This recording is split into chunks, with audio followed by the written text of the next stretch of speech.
এরকম আপনারা তো এরকম হিটার সবাই দেখে থাকবেন। এগুলো আসলে এখন চলে না, বাট এগুলো আসলে কম দামের মধ্যে ভালো একটি সেট আপ হতে পারে। এখন বর্তমানে এগুলো আহ, বাজারে খুব বেশি পাওয়া যায় না। আমি এক ইলেকট্রিক দোকানে গিয়ে বললাম যে এরকম একটি হিটার ফুল সেট আপ সহ বানাতে কত খরচ হতে পারে। তারা বলল যে 700 বা 800 টাকার মতো। পরে আমি ভাবলাম যে এই সিম্পল সেট আপে এত খরচ হওয়ার কারণ কি, কারণ পরে বুঝতে পারলাম যে এগুলো এখন খুব বেশি অ্যাভেলেবেল না। তারপরে আমি যেটা করলাম, একটি ইলেকট্রিক দোকানে যাওয়ার পরে এই এই যে প্লেটটা আছে সেই প্লেটটা নিলাম 40 টাকা দিয়ে। এই কয়েল 1500 ওয়াটের একটি কয়েল পেলাম 40 টাকা, মোট 80 টাকা খরচ হলো।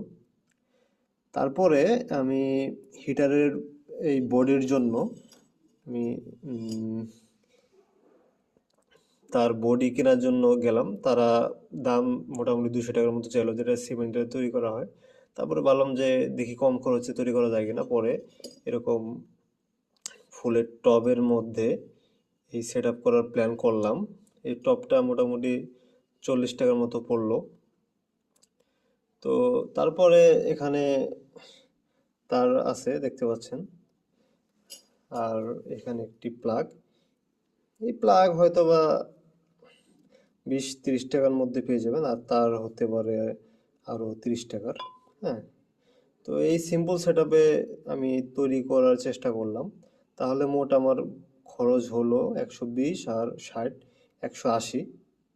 হ্যাঁ, তো মোটামুটি 180 বা 150 টাকার মধ্যে হয়ে যাবে। যদি আপনার তার থাকে তাহলে 150 টাকার মধ্যে এই সেট আপ হয়ে যাবে।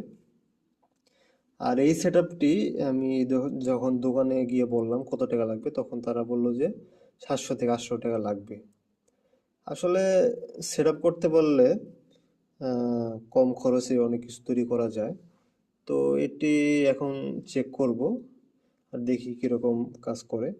আর এটি আমি আহ, যেহেতু এখানে বসাবো, তো স্টিলের পাতিলের জন্য এটি তৈরি করা না, এটি শুধু মাটির পাতিলে রান্না হবে, সেজন্য আর কি সেট আপটা করা। বাট স্টিলের পাতিল রাখা হলে একটু সেফটি মেনটেন করতে হবে, কারণ কয়েল যদি কোনোভাবে পাতিলে লেগে যায় তাহলে ইলেকট্রিসিটি শক খেতে পারে। তো মাটির পাতিলে কোনো রিস্ক নেই, সেজন্য আমি এই সেট আপ করার চেষ্টা করলাম। তো এইভাবে সেট আপ করা হয়েছে। তো এখন লাইন দেওয়ার পালা। তো লাইন দেওয়া হয়েছে, এখন দেখি কি হয়। মোটামুটি কাজ চালানোর মতো।